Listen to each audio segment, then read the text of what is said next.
আপনারা শুনছেন আনপ্লাগড রুম্পা। আমার আজকের গল্প উৎপীড়িতের প্রতিহিংসা। গল্পটি লিখেছেন দীনেন্দ্র কুমার রায়। সিপাহী বিদ্রোহ তখন শেষ হইয়াছে। ইংরেজের প্রবল পরাক্রমে আত্মরক্ষায় অসমর্থ হইয়া বিদ্রোহীগণ শান্তভাব অবলম্বন করিয়াছে।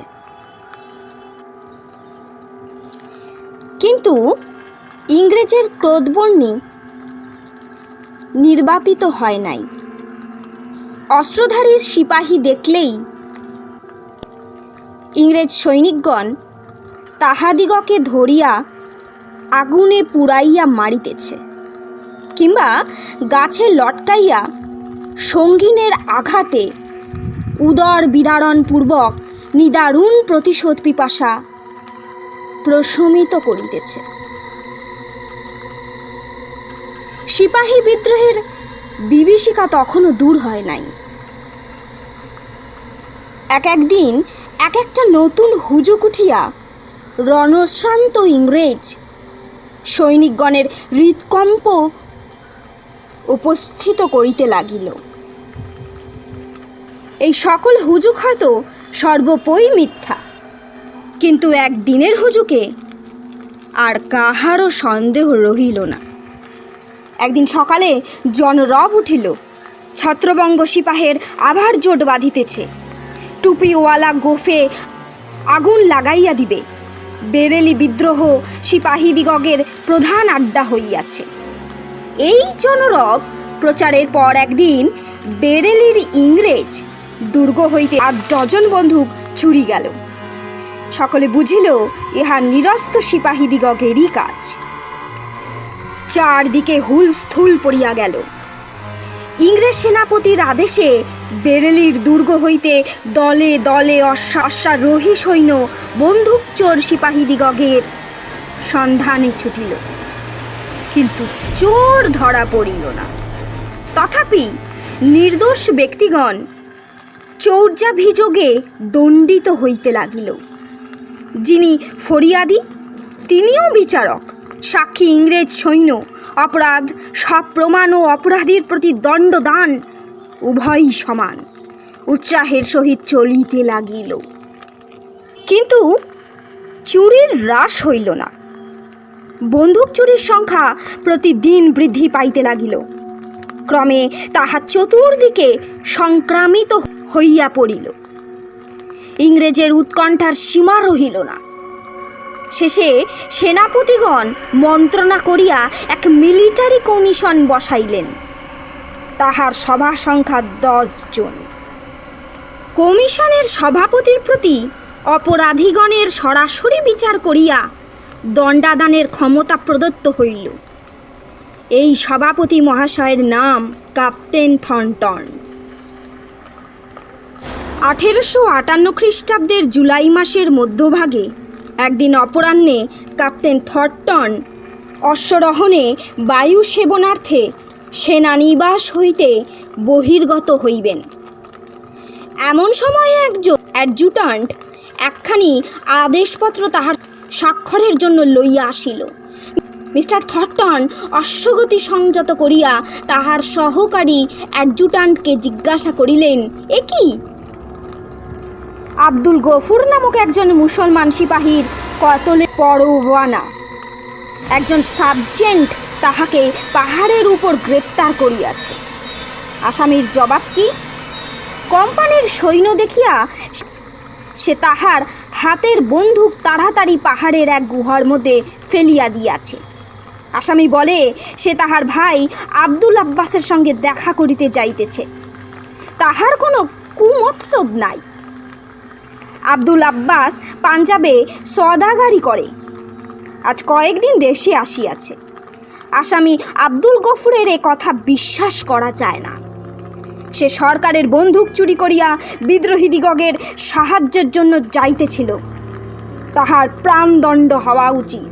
এই বলিয়া অ্যাডজুট্যান্ট নীরব হইল। ঠিক কথা। বদমাইশকে গুলি করিয়া পশুর মতো হত্যা করো। কাঁপতে নস্যপৃষ্ট হইতেই অকম্পিত হস্তে হত্যার আদেশ লিপিবদ্ধ করিলেন। অবিলম্বে এই আদেশ নির্বিঘ্নে প্রতিপালিত হইল।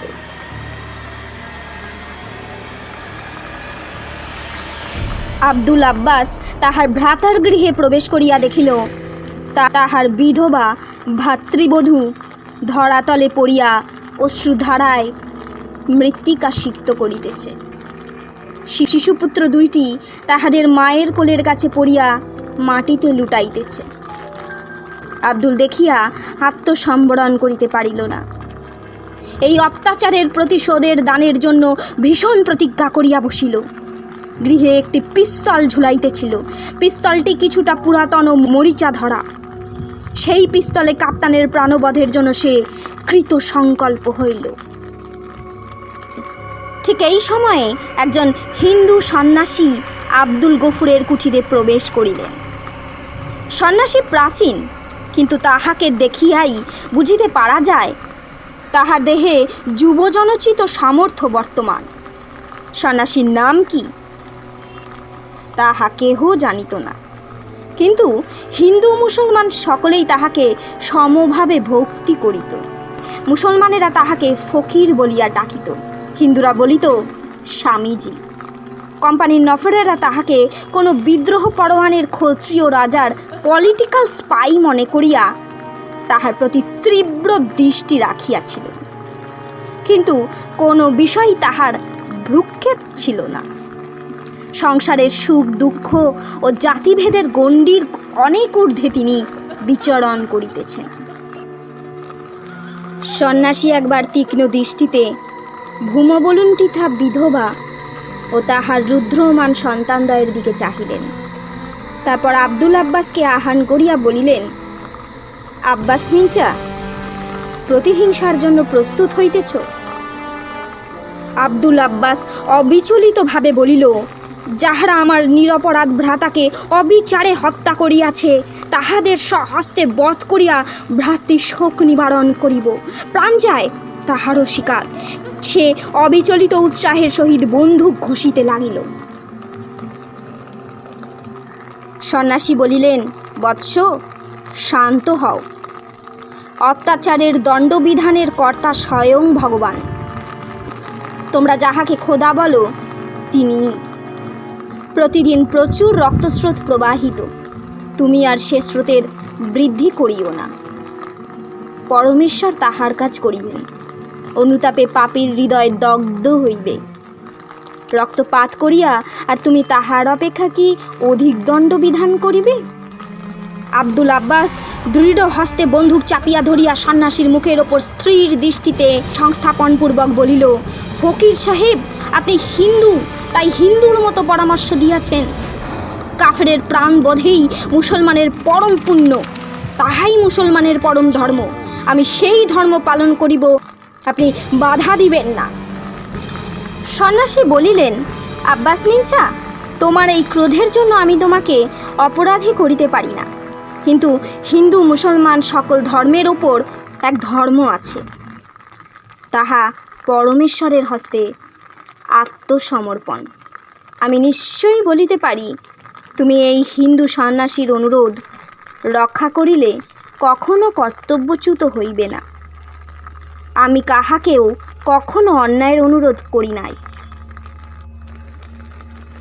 আব্বাস মির্জা বন্দুক হাতে করিয়া কতক্ষণ কি ভাবিল, তাহার পর বলিল, আমরা সকলে আপনাকে পীরের ন্যায় মান্য করি, কখনো আপনার অবাধ্য হই নাই, আজও হইব না। প্রতিজ্ঞা করিলাম এ হস্ত শত্রু শোণিতপাতে বিরত হই, কিন্তু প্রতিশোধ স্পৃহায় হৃদয় জ্বলিয়া যাইতেছে। কতদিনে এ অন্যায় অত্যাচারের প্রতিফল প্রদত্ত হইবে? সন্ন্যাসী একবার আকাশের দিকে চাহিলেন। তখন সন্ধ্যা হইয়াছিল। সেই স্তব্ধ সন্ধ্য আকাশে নবোদিত তারকার দিকে তীক্ষ্ণ দৃষ্টি স্থাপন করিয়া তিনি ক্ষণকাল কি চিন্তা করিলেন। তাহার পর দূরবর্তী বনভূমির দিকে চাহিয়া স্বপ্নাবিষ্টের ন্যায় বলিলেন, 1 বৎসরের মধ্যে। বন্দুকটা যেখানে ঝুলানো ছিল কক্ষ মধ্যে প্রবেশপূর্বক আব্দুল আব্বাস সেখানেই ঝুলিয়া রাখিল। তাহার পর ধীরে ধীরে বাহিরে আসিয়া দেখিল, সেই সন্ধ্যার অন্ধকারে সন্ন্যাসী অন্তর্হিত হইয়াছেন। রাত্রি 8টা। ক্যাপ্টেন থর্টন তাহার স্বয়ংগৃহের বারান্দায় পাদোচ্চারণ করিতেছেন। তাহার মন আজ চিন্তাপূর্ণ। আজ হঠাৎ তাহার মনে হইয়াছে, এই যে তিনি ক্ষমতাদর্পে স্তব্ধ হইয়া প্রতিনিয়ত মনুষ্যবধের আদেশ প্রদান করিতেছেন, ইহা তাহার পক্ষে কত দূর সঙ্গত বা বৈধ হইতেছে, তাহা কি কোনোদিন ভাবিয়া দেখিয়াছেন? কতগুলো অসহায় দুর্বল মনুষ্যকে ধরিয়া তিনি তাহার বধের আদেশ দান করিতেছেন। তাহাদের কতটুকু অপরাধ আছে, তাহারা সত্যিই অপরাধী কিনা, তাহার কি কোনোদিনও প্রমাণ গ্রহণ করিয়াছেন? তিনি ক্ষমতা লাভ করিয়াছেন বলিয়াই তাহার দায়িত্ব বিস্মৃতার কিছু মাত্র অধিকার নাই। তিনি তাহার এই ব্যবহারে ব্রিটিশ রাজমহিমাই যে কলঙ্কিত করিতেছেন তাহা নহে, তাহার কর্তব্য জ্ঞান মনুষ্যত্বকে পর্যন্ত অব্যাজ্ঞাত করিতেছেন। এ সকল চিন্তা আজ প্রথম তাহার মনে উদিত হইয়াছে। তিনি মনের মধ্যে কিঞ্চিত অচ্ছন্দতা কিন্তু কষ্ট অনুভব করিতে লাগিলেন। একজন দেশীয় অশ্বারোহী সৈনিক যুবা সাহসা তাহার সম্মুখে আসিয়া দণ্ডায়মান হইল। সে মিলিটারি প্রথায় ক্যাপ্টেন সাহেবকে অভিবাদন করিয়া তাহার হস্তে গালা মোহর করা নীল বর্ণের লেফাফা মোড়ার একখানা পত্র প্রদান করিল। ক্যাপ্টেন থর্টন যদিও সে সময় একবার তাহার মুখের দিকে তীক্ষ্ণ দৃষ্টিপাত করিতেছেন, তাহলে দেখিতে পাইতেন তাহার মুখ মলিন ভীতি বিস্ময় সমাকুল। তাহার সর্বাঙ্গ থরথর করিয়া কাঁপিতেছে। যুদ্ধক্ষেত্রের জ্বলন্ত গোলা অগ্নিস্রোতের ন্যায় সব বেগে ছুটিয়া আসিতে দেখিলেও তাহার মনের ভাব হয়তো এরূপ হইত না। আজ সহসা তাহার এ ভাব কেন? কিন্তু সেদিকে লক্ষ্যপাত মাত্র না করিয়া মিস্টার থর্টন লেফাফার গলা মোহর ভাঙিয়া পত্রখানি টানিয়া বাহির করিলেন। দেখিলেন নীলবর্ণের চিঠির কাগজ ইংরেজিতে এই কয়টি মাত্র লিখিত: 1858 সালের 17 জুলাই আব্দুল গফুর নিহত হইয়াছে। 1859 সালেই 17 জুলাই ক্যাপ্টেন থর্টনকে প্রাণ ত্যাগ করিতে হইবে। পাপের প্রায়শ্চিত্তের আর 1 বৎসর মাত্র বিলম্ব। পত্রের নিচে একটি স্বাক্ষর, অতি অস্পষ্ট স্বাক্ষর। তাহা কাহার হস্তাক্ষর ক্যাপ্টেন সাহেব বহু চেষ্টাতেও তাহা নির্ণয় করিতে পারিলেন না। ক্যাপ্টেন থর্টন ভ্রুকুঞ্চিত করিয়া পত্রবাহী পদাতিককে জিজ্ঞাসা করিলেন, কে এই পত্র আনিয়াছে? আব্দুল গফুর একজন মুসলমান সিপাহী, ভগ্ন স্বরে পদাতিক এই উত্তর দিল।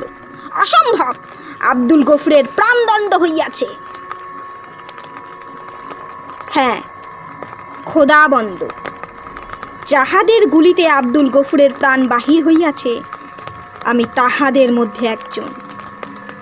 তাহার প্রাণদণ্ডের পর যখন তাহার মৃতদেহ পর্বত গুহায় নিক্ষিপ্ত হয় তখন আমি সেখানে উপস্থিত ছিলাম, কিন্তু আমি আমার চক্ষুকে অবিশ্বাস করিতে পারি না। আব্দুল গফুর এই কেল্লার ভিতর আসিয়া স্বহস্তে আমাকে এই পত্র দিয়া গিয়াছে। ক্যাপ্টেন থর্টন কুসংস্কার অন্ধ লোক ছিলেন না, কিন্তু তিনি স্থির করিলেন পদাতিকের নিশ্চয়ই কোনো রকম চোখের দোষ ঘটিয়াছে। তথাপি একটা অজ্ঞাত ভয়ে ক্ষণকালের জন্য তাহার হৃদয় বিকম্পিত হইল। এই সংক্ষিপ্ত ও সর্বপ্রকার বাহুল্যবর্জিত ভাষায় লিখিত পত্রখানি প্রেতলোকের এক অপরিজ্ঞাত রহস্যময় ইঙ্গিতের ন্যায় তাহার বোধ হইল। কিন্তু তিনি ইংরেজ গভর্নমেন্টের একজন সাহসী কাপ্তেন, স্বহস্তে অনেক সিপাহী বধ করিয়াছেন। এক সপ্তাহের মধ্যেই এই অপ্রীতিকর পত্রের কথা তিনি সম্পূর্ণরূপে বিস্মিত হইলেন। ক্যাপ্টেন থর্টনের স্ত্রী বিবি থর্টন তখন আগ্রায় ছিলেন। 16ই আগস্ট রাত্রে কাপ্তান সাহেব বেরেলি হইতে স্ত্রীকে দেখিবার জন্য আগ্রায় আসিলেন। স্ত্রীর নিকট হইতে এক জরুরি পত্র পাইয়া হঠাৎ তাহাকে আগ্রায় চলিয়া আসিতে হয়। 17ই আগস্ট প্রভাতে কাপ্তান সাহেব দুগ্ধফেনফিত শয্যায় সুখসুপ্তিমগ্ন ছিলেন। পূর্বদিনের পথশ্রমে তাহার শয্যাত্যাগের বিলম্ব হইল। বেলা প্রায় 8টার সময় তিনি শয্যা ত্যাগ করিয়া মশারির বাহিরে আসিতেই বিবি থর্টন তাহার হস্তে একখানি পত্র দিলেন। পত্রখানি সেই পূর্বের পত্রের মতো নীল লেফাফায় আটা। পত্রখানি দেখিয়াই সহসা কাপ্তানের মুখ পাংশ বর্ণ ধারণ করিল। কম্পিত হস্তে মেম সাহেবের নিকট হইতে পত্র লইয়া রুদ্ধ নিঃশ্বাসে তিনি তাহা খুলিয়া ফেলিলেন। দেখিলেন পত্রের ভাষা ও নাম স্বাক্ষর অবিকল পূর্বের ন্যায়। প্রভেদের মধ্যে এই পত্রে লেখা আছে, এর প্রায়শ্চিত্তের আর 11 মাস বিলম্ব।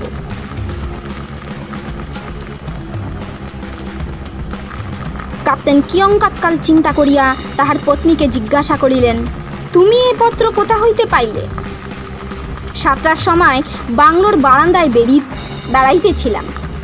একজন দীর্ঘদেহ মুসলমান সিপাহী পত্রখানা আমার হাতে দিয়া কোনো কথা না বলিয়া চলিয়া গেল। কে সেই সিপাহী? সাহেব স্বয়ংের বস্ত্র পরিবর্তন না করিয়াই কথমধ্যে অধীরভাবে পদাচারণ করিতে লাগিলেন। বিবি থর্টন সহসা স্বামীর এই প্রকার বিচলিত ভাব লক্ষ্য করিয়া স্তম্ভিত হইলেন। উদ্বেগের সহিত জিজ্ঞাসা করিলেন, কাহার পত্র, কি সংবাদ? কিছু নয় বলিয়া কাপ্তেন পত্রখানি শতখণ্ড ছিন্ন করিয়া বাতায়ন পথে কক্ষের বাহিরে নিক্ষেপ করিলেন। এক খণ্ড উড়াইয়া তাহার মুখের উপর আসিয়া পড়িল। সাহেব সেই কাগজ টুকরো হাতে করিয়া পুনর্বার বাহিরে ফেলিতে চাইবেন। হঠাৎ তাহার উপর দৃষ্টি পড়িল, লেখা আছে 11 মাস। কাপ্তেন সাহেবের হৃদয় চিন্তা ভরে প্রপীড়িত হইতে লাগিল। আজ তাহার মনে হইল নিশ্চয়ই কোনো অতি প্রাকৃতিক ঘটনার সহিত এই পত্রের সংস্রব আছে। তিনি বেরেলি হইতে পূর্বরাত্রে হঠাৎ আগ্রায় আসিয়া পৌঁছালেন। তাহার বেরেলি ত্যাগের কথা তাহার একটি বিশ্বস্ত বন্ধু ও ঊর্ধ্বতন কর্মচারী ভিন্ন অন্যের বিদিত ছিল না। তথাপি কে কিরূপ তাহার আগ্রা আগমনের সংবাদ পাইয়া এই পত্র পাঠাইল? ইহা কি কেবল মিথ্যা ভয় প্রদর্শন মাত্র? কোনো ক্রমে তাহার দুশ্চিন্তা দূর হইল না। এক চিন্তার পর আরেক চিন্তা আসিয়া তাহার হৃদয় অধিকার করিতে লাগিল। তাহার ক্ষুধা নিদ্রা দূর হইয়া গেল।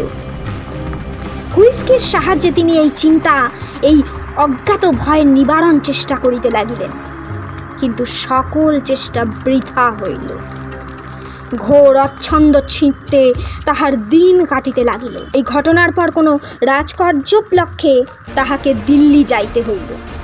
17ই সেপ্টেম্বর 9 ঘটিকার সময় দিল্লির ইংরেজ সেনাপতির গৃহে এক প্রকাণ্ড ডিনারের আয়োজন হইয়াছে। ক্যাপ্টেন কার্লেন, লেফটেন্যান্ট মেজর প্রভৃতির উত্তর পশ্চিম প্রদেশের ছোট বড় সহ মিলিটারি জিনিয়াস টেবিল পরিবেষ্টন করিয়া বসিয়াছেন। মিলিটারি কুলো লক্ষ্মীগণ দেশের টেলারশাপ অন্ধকার করিয়া সুপক্ষ প্রজাপতিবৃন্দের ন্যায় যোদ্ধবর্গের পার্শ্বে উপবেশনপূর্বক none but the brave deserve the fear সুকবি ড্রাইডেনের এই স্মরণীয় উক্তির সারবত্তা প্রমাণ করিতেছেন। ব্রোচ ব্রেসলেট নেকলেসের ঔজ্জ্বল্য প্রদর্শিত, আলোকে পুলকে উদ্ভাসিত, সুন্দরীগণের রূপজ্যোতি সৌরকর প্রতিফলিত নির্ঝর ধারায় ন্যায় বিচ্ছুরিত হইতেছে। ক্যাপ্টেন থর্টন একটি সুন্দরী যুবতীর স্বাস্থ্যপানের আকাঙ্ক্ষায় গ্লাসটি তুলিয়াছেন। এমন সময় একজন আর্দালি টেবিলের সন্নিকটবর্তী হইয়া তাহার হস্তে একখানি পত্র প্রদান করিল। পত্রখানি নীল লেফাফার ভিতর বন্ধ গলা মোহর করা। পত্রখানি দেখিয়াই সাহেবের হাত হইতে গেলাস পড়িয়া গেল, তাহার মুখ শুকাইয়া গেল, সর্বশরীর বার্তাহত পত্রের ন্যায় কাঁপিতে লাগিল। সহসা তিনি ভয়ানক অসুস্থ বোধ করিয়াছেন বলিয়া ডিনার টেবিল পরিত্যাগ পূর্বক অন্য কক্ষে প্রবেশ করিলেন। প্রথমে পত্র খুলিতে সাহস হইল না। অনেক চেষ্টার পর পত্র খুলিয়া দেখিলেন সেই এক কথা, নতুনের মধ্যে তাহার পরমায়ু আর 1 মাস হ্রাস হইয়াছে, তাহাই লেখা আছে। পরদিন কাপ্তান সাহেব দিল্লি ত্যাগ করিলেন। তিনি যেখানেই থাকুন পরপর কয়েক মাস ঠিক এই ঘটনার পুনরাবৃত্তি হইতে লাগিল। কয়েক মাস পর একদিন কাপ্তান সাহেব দেরাদুনের সন্নিকটবর্তী কোনো পার্বত্য অরণ্যে শিকার করিতে গিয়াছিলেন। দিবাবসানকালে আগ্রায় প্রত্যাবর্তন করিবার সময় তিনি অত্যন্ত শ্রান্তিবশত একটি ক্ষুদ্রকায়া গিরিতরঙ্গিনী তীরে সংকীর্ণ পার্বত্য পথের উপর বিশ্রামার্থ উপনিবেশ করিলেন। দেখিতে দেখিতে কোথা হইতে একটি মমূপ মূর্তি পদসঞ্চারে তাহার সম্মুখে আসিয়া দাঁড়াইল এবং অদূরবর্তী গিরিগুহা প্রান্তে আঙ্গুলি নির্দেশ করিল। সন্ধ্যার অন্ধকার তখন ঘনীভূত হয় নাই।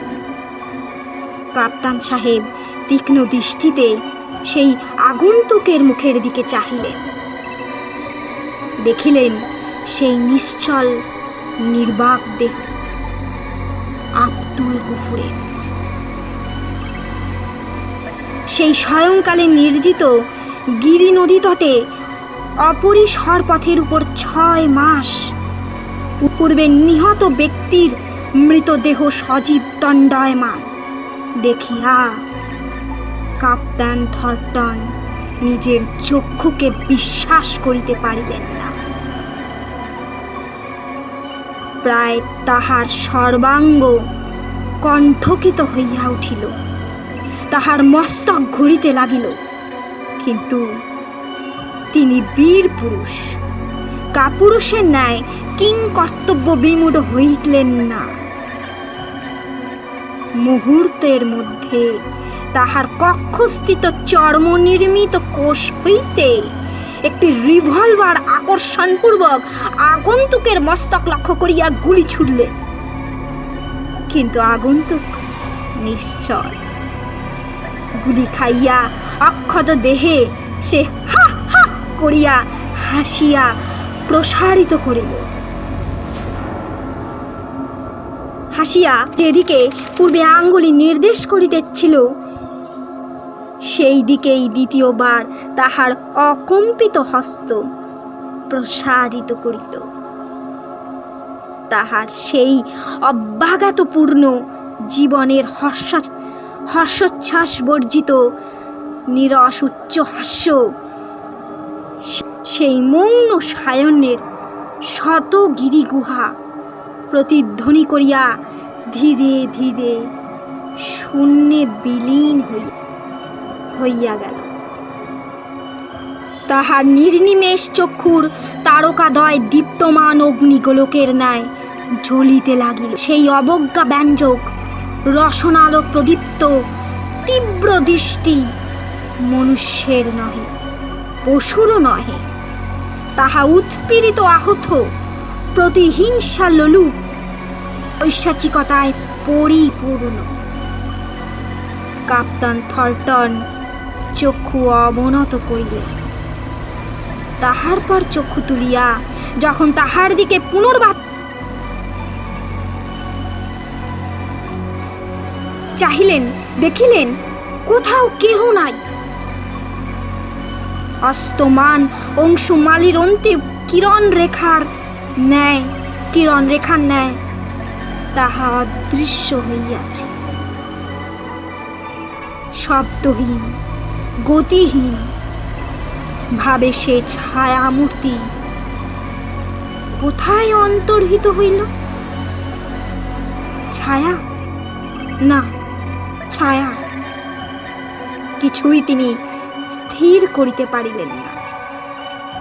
সেই মূর্তি যে স্থান নির্দেশ করিয়াছিল, কাপ্তেন অবসাদ শিথিল পদক্ষেপে অত্যন্ত মন্থর গমনে সেই স্থানে উপস্থিত হইলেন।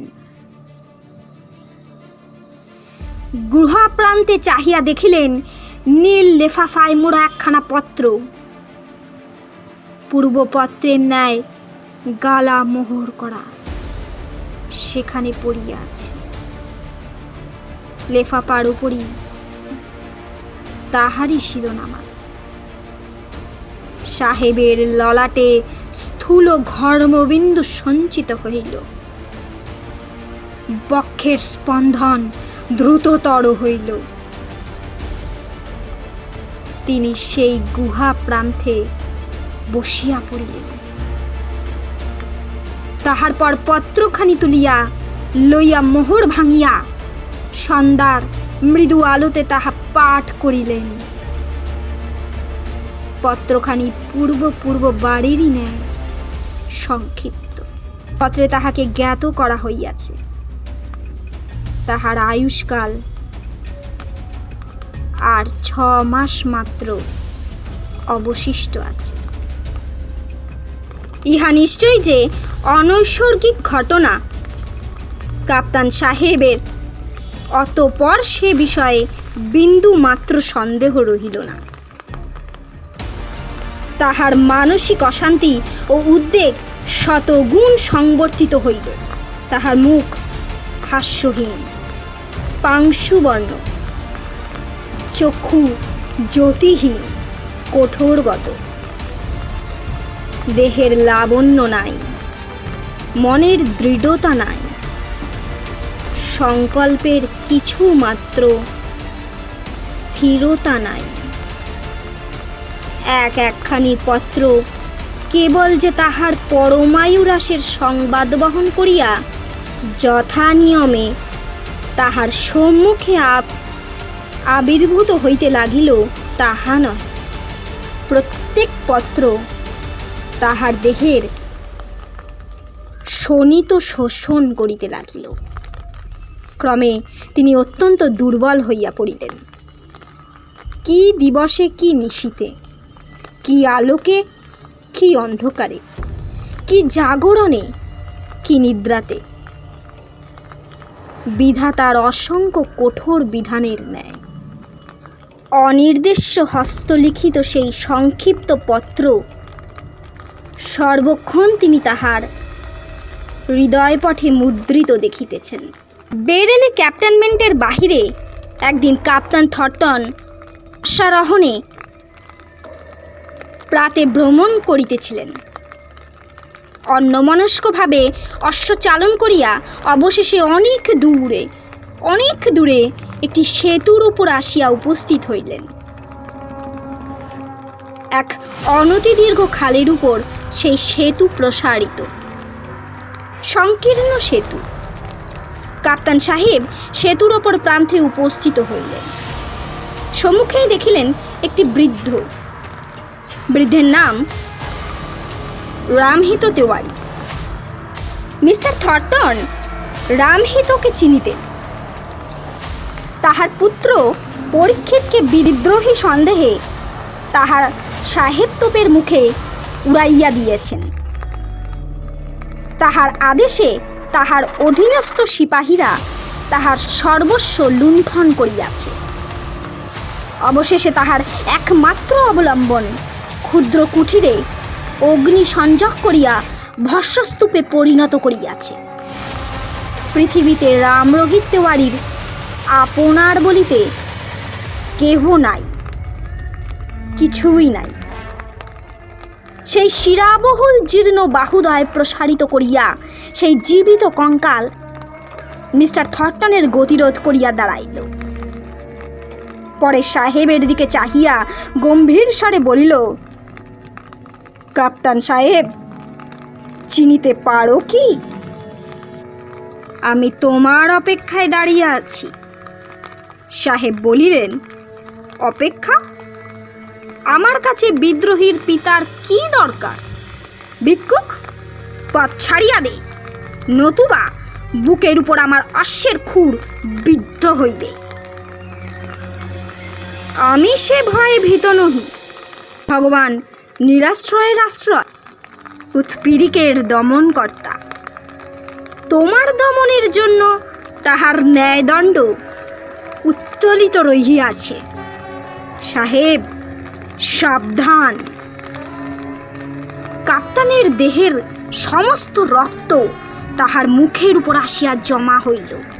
তিনি বলিলেন, নিমক হারাম, আমার অপমানে সাহসী হইতেছিস? সাহেব বন্দুক তুলিয়া রামহিতের মস্তক লক্ষ্য করিলেন। বৃদ্ধ অচঞ্চল বস্ত্রাঞ্চল হইতে একখানি পত্র উন্মোচন করিয়া দক্ষিণ হস্ত সাহেবের দিকে প্রসারিত করিল। বলিল, সাহেব, তুমি দিন দুনিয়ার মালিক হইয়া দাঁড়াইয়াছ। তোমার অপমান করি আমার এমন কি সাধ্য? খাপ্পা হইও না। তোমার নামে একখানি পত্র আছে, লও। সেই নীল লেফাফা, গালমোহর করা পত্র সাহেবের হস্ত হইতে বন্দুক খসিয়া পড়িল। বৃদ্ধ রামরোহিত সেদিকে দৃষ্টিপাত মাত্র না করিয়া পত্রখানি কাপ্তানের মুখের উপর নিক্ষেপ করিয়া ধীরে ধীরে সে স্থান ত্যাগ করিল। মিস্টার থর্টন মন্ত্রসুদ্ধি রুদ্র ভুজঙ্গের ন্যায় ক্ষণকাল নিশ্চলভাবে সেখানে অবস্থান করিলেন। তাহার চক্ষুর ওপর চরাচর ঘুরিতে লাগিল। প্রভাতে উজ্জ্বল দিবালক নিভিয়া গেল। দেহ অবসন্ন হইয়া আসিল, কিন্তু অনেক কষ্টে আত্মসম্বরণ করিয়া অশ্ব হইতে অবতরণপূর্বক পত্রখানি খুলিয়া পড়িলেন। সেই ভীষণ দৈববাণী অষ্টাক্ষরে লিখিত আছে, তাহার পরমায়ু আর 1 মাস। মেডিকেল লিভ লইয়া সাহেব পরদিন বিলাত যাত্রা করিলেন। এতদিনে তাহার প্রভৃতি হইয়াছে, 1 মাস পরে তাহাকে দেহ বিসর্জন করিতে হইবে। দেহ ত্যাগ করিয়া যদি কোনো ক্রমে অব্যাহিত লাভ করা যায়। মিস্টার ম্যাকফারসন বোম্বের একজন উচ্চ পদস্থ কর্মচারী। তিনি কাপ্তান থর্টনের ভগিনীকে বিবাহ করিয়াছিলেন। কাপ্তান সাহেব জীর্ণ দেহ, উদ্বেগ তাড়িত হৃদয় লইয়া বোম্বে নগরে ভগিনীর গৃহে উপস্থিত হইলেন। স্নেহময় ভগিনী দীর্ঘকাল পরে ভ্রাতার দেহ ও মনের অবস্থা দেখিয়া অশ্রু সম্বরণ করিতে পারিলেন না। বলিলেন, এই অবস্থায় তুমি কোনো ক্রমেই জাহাজে উঠিতে পারিবে না। আমার এখানে থাকিয়া কিছু সুস্থ হও, পরে দেশে যাইও। কাপ্তেন ভগিনীর অনুরোধ ব্যর্থ করিতে পারিলেন না। বলিলেন, সেই রৌদ্রগদ্ধ অভিশপ্ত ভারত বক্ষে আমার সমাধি রচনা না করিয়া তুমি ছাড়িবে না। আর 1 মাসের মধ্যেই আমার জীবনের অবসান হইবে। এ বিশ্বাস তোমার কেন হইল? তোমার মস্তিষ্ক খারাপ হইতেছে দেখিতেছি। তুমি সংসারের সকল চিন্তা ছাড়িয়া দাও। চিন্তা আমি ছাড়িয়াছি, কিন্তু সে রাক্ষসী আমাকে ত্যাগ করিবে না। প্রতিদিন প্রতি মুহূর্তে সে আমার বক্ষে বসিয়া আমার হৃদয় শোণিত শোষণ করিতেছে। আমি আর সহ্য করিতে পারি না। কাপ্তানের মস্তক সোপার উপর লুণ্ঠিত হইতে লাগিল। মিস্টার থর্টনের স্ত্রীও তাহার সঙ্গে ছিলেন। বিবি ম্যাকফারসন তাহার নিকট প্রকৃত ঘটনা কি তাহা জানিবার চেষ্টা করিলেন, কিন্তু বিবি থর্টন কিছুই জানিতেন না। ভ্রাতার সুখ শান্তি বিধানের জন্য বিবি ম্যাকফারসন প্রাণপণ যত্ন করিতে লাগিলেন। আমোদ ও আনন্দের মধ্যে সর্বদা তাহাকে ডুবাইয়া রাখিবার জন্য বিশেষভাবে চেষ্টা করিলেন, কিন্তু আমোদের প্রবৃত্তি কাপ্তানের হৃদয় পিঞ্জর পরিত্যাগপূর্বক অন্তর্হিত হইয়াছিল। সহস্র চেষ্টাও পিঞ্জরের বিহঙ্গম পিঞ্জারে ফিরিয়া আসিল না। ভগিনীর আগ্রহে কাপ্তান থর্টন কোনো খ্যাতনামা বিলাতি থিয়েটারে একদিন সায়ংকালে অভিনয় দেখিতে গমন করিলেন। সেই দিন মহাকবি শেক্সপিয়ারের হ্যামলেট নাটকের অভিনয় ছিল। অভিনয় দেখিতে দেখিতে বক্সারের উপর হইতে কাপ্তান সাহেব আর্তনাদ করিয়া উঠলেন। আত্মীয় বন্ধুগণ নিকটেই ছিলেন। তাহার যুগ্মপদ ব্যস্তভাবে তাহাকে ঘিরিয়া দাঁড়াইলেন। দেখিলেন কাপ্তেন মূর্ছিত। বহু চেষ্টায় তাহার মূর্ছা ভঙ্গ হইল। সাহেব বলিলেন, তোমরা হেমলেটের পিতার প্রেতাত্মা দেখিয়াছ? আমি দেখিয়াছি, সে প্রেতাত্মা হেমলেটের পিতা নহে, আব্দুল গফুরের প্রেতাত্মা। বিবি ম্যাকফারসন ভ্রাতার মস্তকে পাখা করিতে করিতে জিজ্ঞাসা করিলেন, সে কি? আব্দুল গফুর কে? একজন সিপাহী, বিনা বিচারে তাহার প্রাণদণ্ড করিয়াছি। কাপ্তান সাহেবকে তৎক্ষণাৎ গৃহে লইয়া যাওয়া হইল। ডাক্তার আসিয়া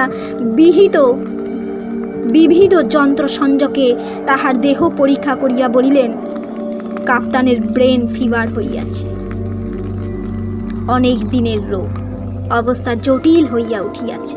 3 দিন সাহেব শয্যাগত রহিলেন। চতুর্থ দিন সাহেবের অবস্থা অল্প ভালো বোধ হইল। পরাহ্নে একদিন ইজি চেয়ারে তিনি বারান্দায় আসিয়া বসিলেন। বাংলোর সম্মুখে প্রকাণ্ড প্রান্তর, সমুদ্রের দিক হইতে মুক্ত বায়ু প্রবাহ আসিয়া ললাটের ঘামবিন্দু ধীরে ধীরে অপসারিত করিতেছিল। নীল পরিচ্ছদধারী, নীল উষ্মশোভিত, নীল পতাকাধারী একজন মুসলমান সৈনিক পুরুষ সেই বারান্দায় আসিয়া একেবারে সাহেবের সম্মুখে দাঁড়াইল। তাই কাপ্তান দেখে চমকিয়া উঠিলেন। সৈনিক পুরুষ একখানি নীল বর্ণের পথ বাহির করিয়া সাহেবের স্থির নিষ্প্রভ চক্ষুর উপর পড়িল। আজ পত্র লেফাফায় বদ্ধ নয়, খোলা পত্র, অক্ষরগুলো লোহিত আকালিতে অঙ্কিত। সাহেব নির্বিশেষ দৃষ্টিতে স্পষ্টাক্ষরে পাঠ করিলেন, আজ 1859 সালের 17ই জুলাই সূর্যাস্তের সঙ্গে তোমার পরমায়ু শেষ হইল। সাহেব চিৎকার করিয়া মূর্ছিত হইয়া পড়িলেন। তাহার সে মূর্ছা আর ভঙ্গ হইল না। বিবি ম্যাকফারসন নিকটেই ছিলেন। তিনি ছুটিয়া আসিয়া তীব্র স্বরে সেই মুসলমান সিপাহীকে জিজ্ঞাসা করিলেন, কে তুমি? উৎপীড়িতের প্রতিহিংসক। সন্ধ্যার অন্ধকারে সেই ছায়ামূর্তি ধীরে ধীরে মিলিয়া গেল।